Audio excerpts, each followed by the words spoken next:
Bonjour Boker Tov, Shavua Tov.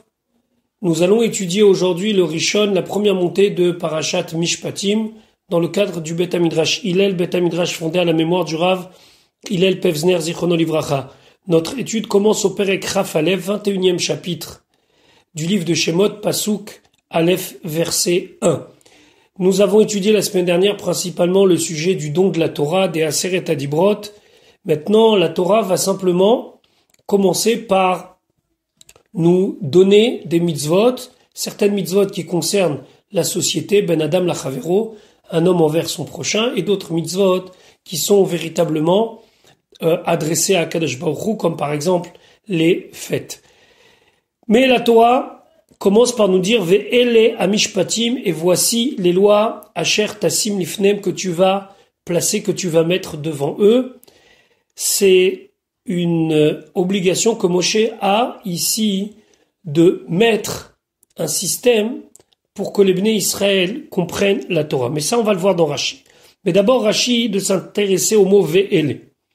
Rashi Ve'ele amishpatim, kol makom, dans tout endroit dans la Torah, chez Nehemar, où c'est marqué Ele, voici, Pasal et Arishonim. C'est-à-dire que le nouveau paragraphe qui commence par Ele, c'est pour nous dire ce paragraphe-là n'est pas lié avec le paragraphe précédent. Ça veut dire que ça rend quelque chose comme caduc. Ça veut dire quelque chose qui n'a plus de lien d'un paragraphe à l'autre.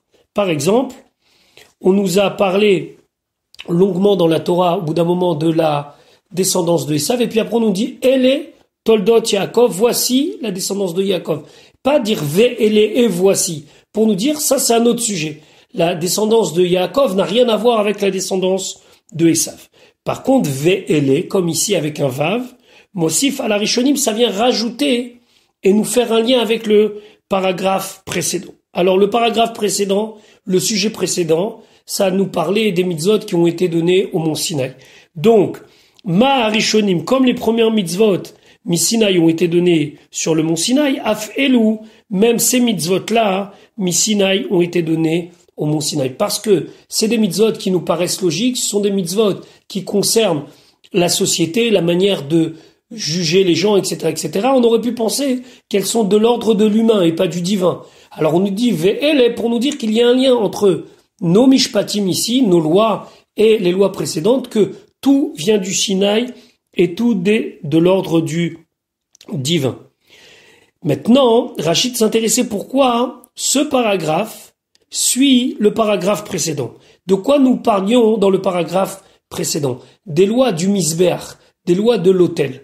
Alors Rachid de dire Velama nismecha parashat dinim les parashat misbeach. Pourquoi on a juxtaposé la paracha, le paragraphe concernant les lois, au paragraphe concernant le misbeach? Le marlecha, c'est pour te dire shetasim sanedrim etzel amishkan, que tu dois mettre le Sanhedrin, c'est-à-dire installer un tribunal au Bet HaMikdash, près donc du Misbéach, qui sera plus tard le Bet HaMikdash.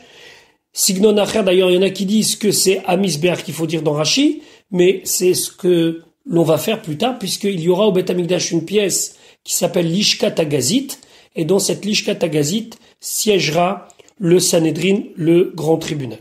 Asher Tassim Lifnem, Akadosh Baruch Hu demande à Moshe Rabbeinu de mettre devant eux.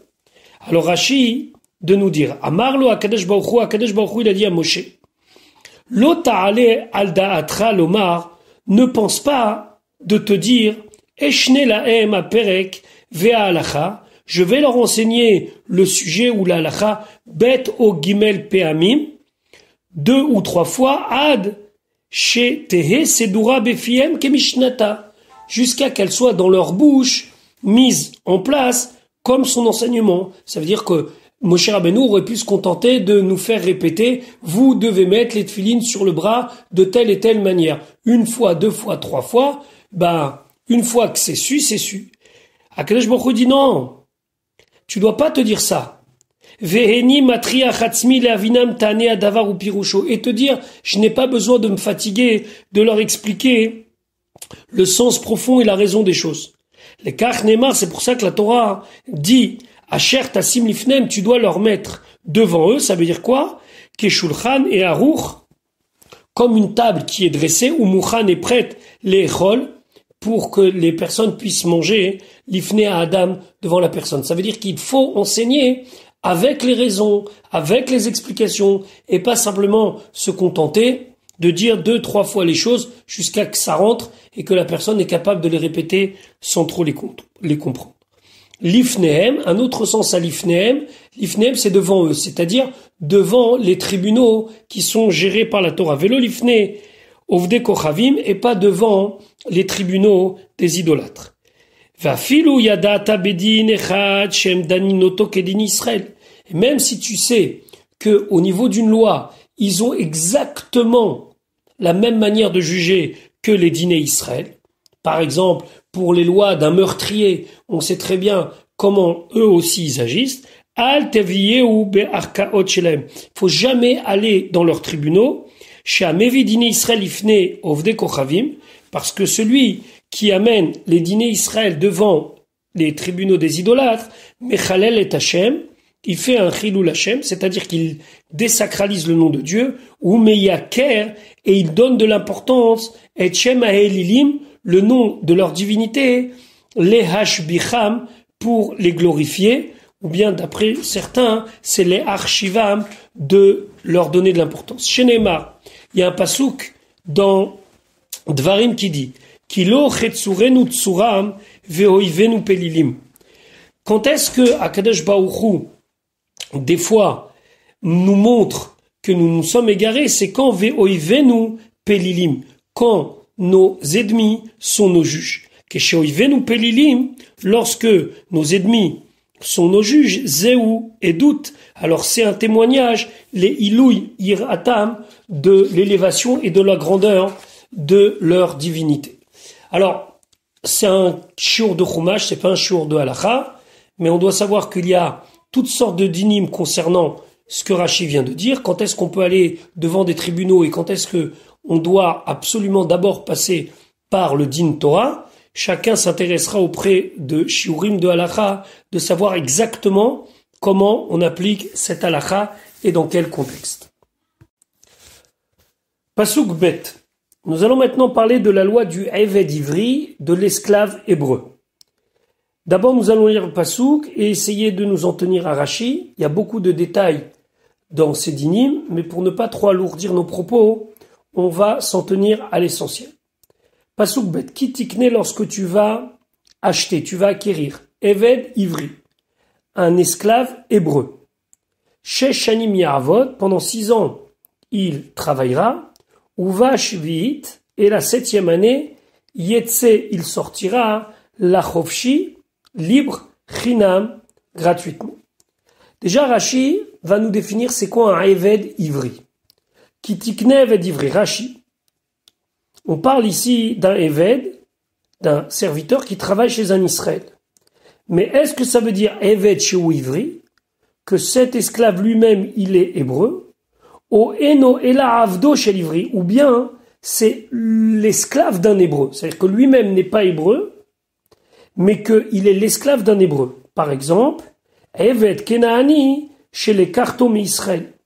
Par exemple, un Eved Kenanéen qui a été acquis d'un Israël. Ve'ala Omer, et sur lui on dirait Shesh Shanim Ya'avod, que pendant 6 ans il va travailler et automatiquement la 7e année il sera libéré. Et à ce moment-là, on va devoir comprendre qu'il y a un autre verset dans la Torah qui se trouve dans le livre de Vaïkra. Ou Ma'ani Mekayem, alors comment je vais accomplir le pasouk Ve'itnachaltem otam, que vous allez pouvoir les donner en héritage à vos enfants. Belakoach minhagoy, c'est lorsqu'on a acheté un esclave kénanéen d'un maître kénanéen. Aval belakoach mais Israël, mais si il a été acheté d'un Israël, yetse beshesh, il sortira la 6e année. Alors j'explique. Eved Ivri, pour l'instant Rashi donne 2 possibilités. En vérité 3. Première possibilité, c'est l'esclave qui est hébreu. Deuxième possibilité, c'est un esclave cananéen qui a été acheté d'un hébreu. Ou bien deuxième possibilité, c'est un esclave cananéen qui a été acheté d'un cananéen.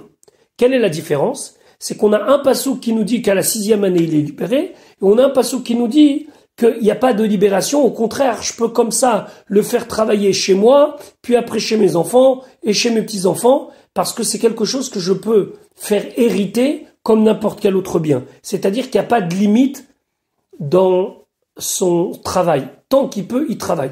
Bien sûr, il y a des lois qui concernent le Eved, l'esclave, qui sont des lois très très engageantes. La Gemara dit que celui qui a un Eved chez lui à la maison, celui qui a un esclave à la maison, c'est tellement contraignant. C'est comme s'il a un maître chez lui à la maison. Par exemple, il doit lui donner à manger. Et s'il n'a pas de quoi dormir, il faut lui donner son lit pour que le Eved il puisse dormir, etc., etc. Mais en tout cas, au niveau de la liberté, il n'a pas de liberté. Donc, dans quel cas il va être libéré au bout de 6 ans, et dans quel cas il va être libéré uniquement, je sais pas, au bout de dizaines d'années, s'il est libéré un jour. Ça, c'est ce qu'on cherche à savoir ici. Maintenant, nous, on sait que le Eved Ivri, il sort au bout de 6 ans. Mais je ne sais pas ce que c'est un Eved Ivri. Alors, Talmud Lomar Rashi nous dit, Ki macher lecha achicha Ivri. Quand se vendra à toi ton frère hébreu. Lo amarti la be'achicha. La loi des 6, puisque c'est la fin du pasouk, qui travaillera pendant 6 ans, ne s'applique que be'achicha. Ça veut dire quoi be'achicha?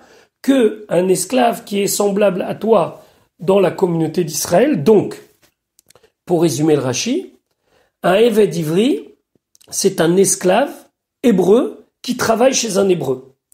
Un esclave cananéen, qu'il ait été acquis d'un cananéen ou qu'il ait été acquis d'un autre hébreu, il travaillera sans limite de temps chez son maître.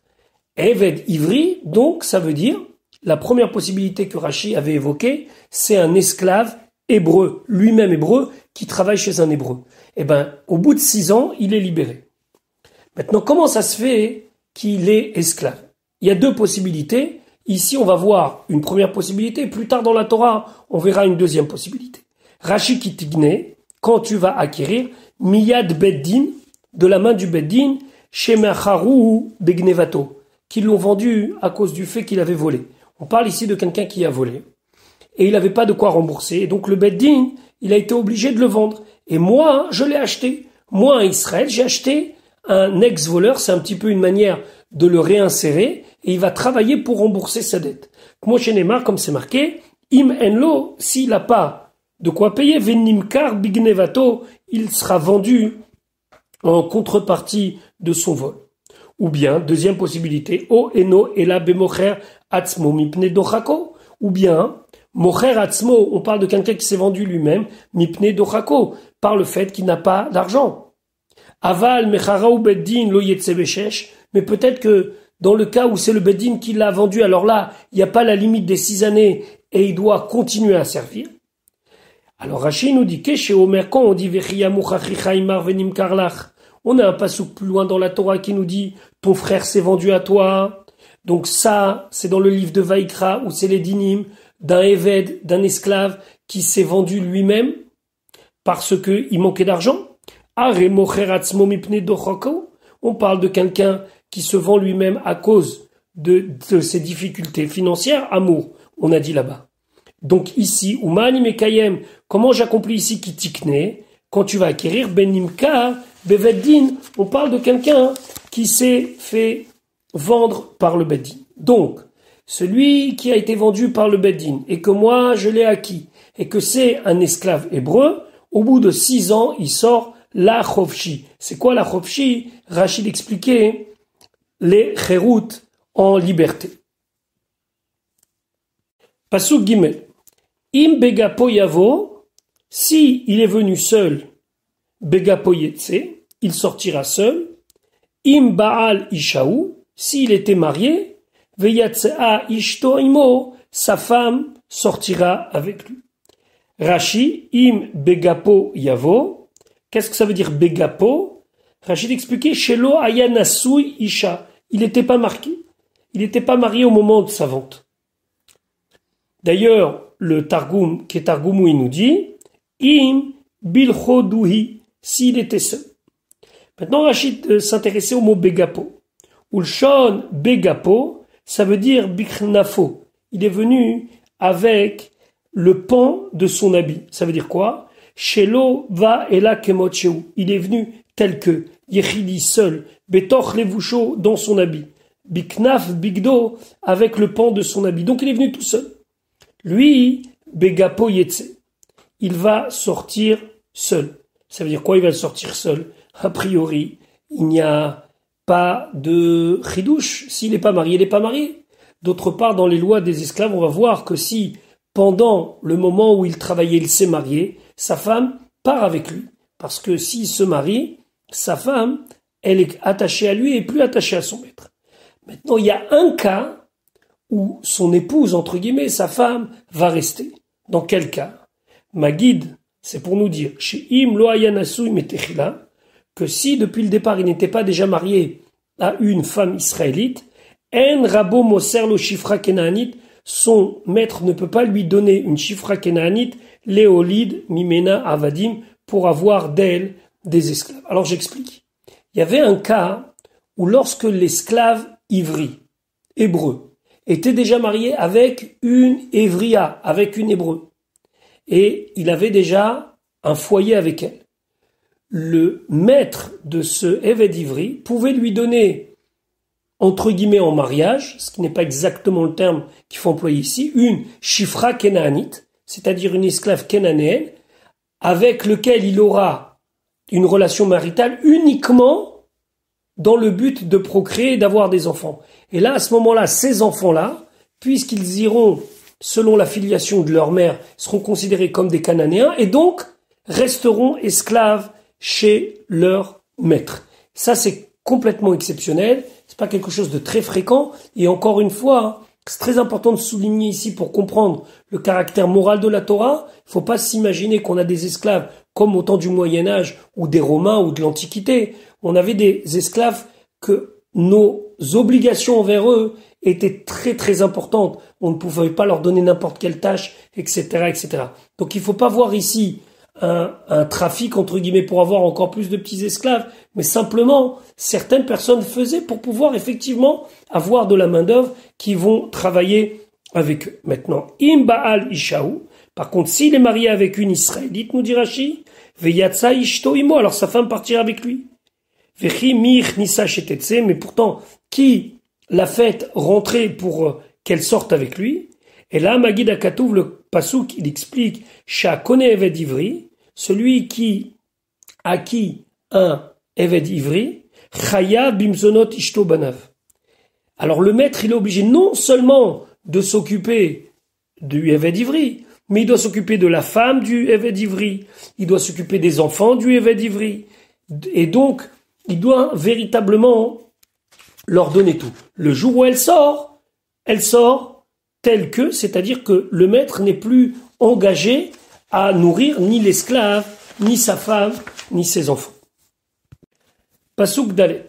Ima donav, si son maître, iten lo isha, lui donne une femme. Ici on parle d'une femme qui est une shifra kenaanite, donc une servante kenaanite. Veyale dalo vanim ou vanot, et va lui donner naissance à des garçons ou à des filles.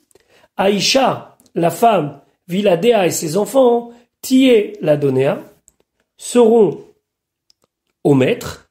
Veu yetse begapo, et lui sortira seul. Alors, Rashi va nous expliquer ce din où le maître peut donner une shifra kenaanite à son évêque ivri. Rashi, im adona viten lo isha mikan.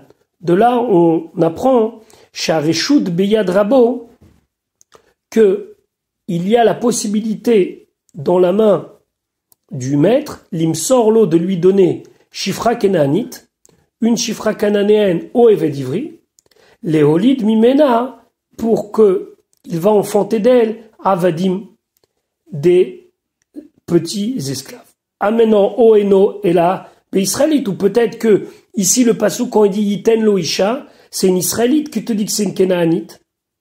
Talmud Lomar, la Torah nous dit Aïcha vilade atiye la donea, que la femme et ses enfants vont rester chez le maître. Ah, et nommé daber et la békénaanite. C'est sûr qu'on parle ici d'une kénaanite. Pourquoi? Sha'area ivriya af iyotsa beshef. Parce qu'on va voir que une esclave ivria, elle est libérée à la 6e année. Va filou l'ifneshesh, et même des fois avant la 6e année, imevia simanim, si elle montre des signes de puberté, yotza, elle peut sortir. Chez Neymar, comme c'est marqué, achecha a ivri ou a ivria, ton frère hébreu ou hébreu au féminin, mais la met shaft a ivria yotza beshesh. On apprend de ce passouk-là que les lois qui s'appliquent à l'esclave hébreu s'appliquent à la servante hébreu. Donc, de quoi on parle ici? D'un serviteur hébreu qui lui est limité à 6 ans de travail, qui va pendant ces 6 années être marié avec une Shifra Kénaanite, duquel il va avoir des enfants. On parle bien sûr que lui, précédemment, il était déjà marié avec une Israélite. Maintenant, Pasuk, Ve'im amor yomar aeved. Et si il va dire l'esclave, Aafti et Adoni, j'aime mon maître, et ishti ma femme, ve'ed banai, et mes enfants, lo etse chofshi, je ne veux pas être libéré. Rachid expliquait de quelle femme il parle ici, et ishti, Ashifra, cette servante. Pasuk vav. Et à ce moment-là, il va y avoir une cérémonie. Vehigisho adonav el Elohim. Ils vont l'approcher, son maître, vers les juges. Ici, on parle de Dayanim. Vehigisho el adelet. Et ils vont l'approcher près de la porte, ou el amezouza, ou bien des poteaux. Alors la porte, ça désigne la planche de bois qui servait de fermeture, et la mezouza, c'est les poteaux qui sont collés à la maison. Veratza adonav et ozno bamartzea. Alors veratza, ça veut dire qu'il va poinçonner son maître, son oreille, bamartzea. Bamartzea, c'est une espèce de pic un petit peu fin qui permettait de faire un trou dans l'oreille. Va avado leolam. Et là, à ce moment-là, ce évêque d'Ivry, ce esclave hébreu, servira à jamais son maître. Rashi. El a Elohim, vers les juges, c'est le Beddin. Pourquoi il va au Beddin? Je vous rappelle qu'on parle ici d'un cas où cet homme a été vendu par le Beddin. Tsarir sheimalech bemochav. Il faut d'abord se concerter avec ceux qui l'ont vendu, chez Macheroulo qui lui ont vendu. On verra plus tard que si c'est un esclave qui s'est vendu de lui-même, la loi est différente. Et donc il l'approche, elle a Delet ou elle a Mezouza. Alors, ou de la planche principale qu'on appelle Delet, ou bien Mezouza c'est le poteau. Yachol chete Mezouza kshera lirtso alea. Est-ce que c'est possible de dire que la Mezouza elle-même, c'est-à-dire le poteau lui-même, ça soit suffisant pour que on puisse lui poinçonner l'oreille sur elle? Talmud Lomar, c'est marqué dans un autre pasouk dans le livre de Devarim, Venatata beozno uva delet, qu'il faut poinçonner son oreille jusqu'à la porte. Badelet, veloba mezouza. Donc, ça a l'air de dire qu'il faut lui mettre l'oreille près de la porte et poinçonner oreille jusqu'à que le poinçon se trouve dans la porte. Alors, pourquoi ici on dit que c'est cachère même? Il peut le faire aussi sur le poteau. Ah, matalmud lomar oel amezouza. Pourquoi on nous dit qu'on a la possibilité aussi de poinçonner contre le poteau? Ikish delet le mezouza, c'est pour nous faire une comparaison entre la porte et la mezouza.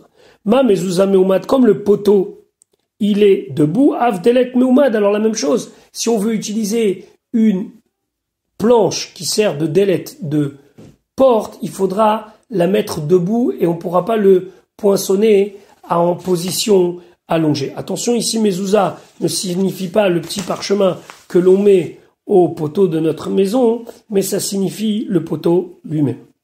Maintenant, Veratza, Adonav et Ozno, son maître va lui poinçonner l'oreille. Laquelle? Hayemanite, celle de droite. D'où on sait ça? On verra plus tard. Alors, en tout cas, Rachid dit celle de droite, au Eno et la Shel Small, ou peut-être celle de gauche. Talmud Lomar, on vient nous apprendre que c'est marqué ici Ozen, Ozen. Ozen ici, ça veut dire une oreille. Mais le terme d'oreille, Ozen, revient dans un autre sujet. L'Exerashava, et donc, comme ça revient dans un autre sujet, on fait une comparaison. C'est quoi cet autre sujet? On va voir ça tout de suite. Nehemar Kan, c'est marqué ici, Veratza Adonav et Ozno. Il va lui poinçonner son maître, son oreille. Venehemar Bemotsoa. Et c'est dit concernant le lépreux, Tenor Ozen Hamitaira Imanit, que pour le lépreux, une fois qu'il aura fini son processus de purification, il fallait lui mettre un petit peu du sang de son sacrifice sur l'oreille droite. Comme là-bas, Maléalan Haïmanit, comme là-bas, c'est l'oreille droite. Afkan, même ici, Haïmanit, c'est l'oreille droite. Maintenant, une question qu'on se pose tous. Pourquoi lui poinçonner l'oreille?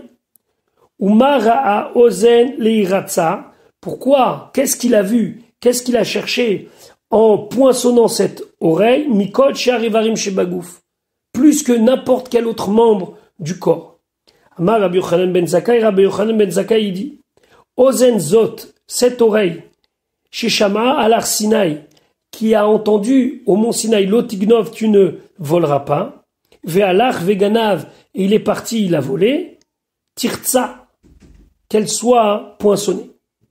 Ve'im Mocher Atzmo, et si c'est quelqu'un qui s'est vendu lui-même, Ozen Sheshama Alar Sinaï, l'oreille qui a entendu au mont Sinaï, qui lit Béné Israël Avadim, que les Béné Israël ce sont mes esclaves, il a été Vehalach Vekana Adon Leatzmo. Il est parti et il a acquis un autre maître pour lui, Teratsa, alors qu'elle soit poinçonnée. Rabbi Shimon Aya Doresh Mikrasé. Rabbi Shimon expliquait ce pasouk-là, Kemin Chomer, comme un flacon d'odeur. Manishtanu delet umezuza mikol kelim shebabait. Et il posait une question. Manishtanu.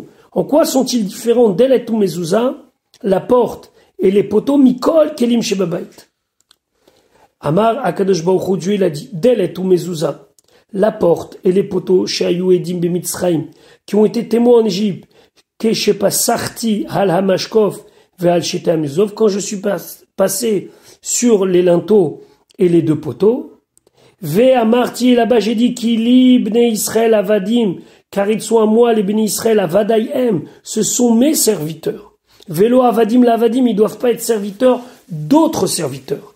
Ve'alachze, et celui-là il est parti, ve'kana adon leatzmo, et il s'est acquis un autre maître. Yeratsa bifnehem, que cette oreille soit poinçonnée devant les témoins de mon acquisition, dit Akadosh Baruch Hu, c'est-à-dire les portes, les poteaux de chaque maison.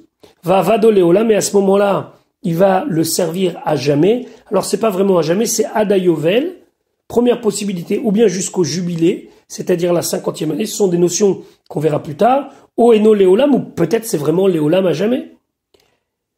Kemashma, comme on l'entend, Talmud Lomar, le passage qui vient nous dire Veish el mishparto tashuvu, que au jubilé, à la 50e année, chacun retourne dans sa famille. Veish, un homme, el mishparto tashuvu. Magid, de là on apprend, chez Chamishim Shana Keruim Olam, que 50 ans, eh ben ça s'appelle Olam, ça s'appelle un monde, ça s'appelle indéfiniment.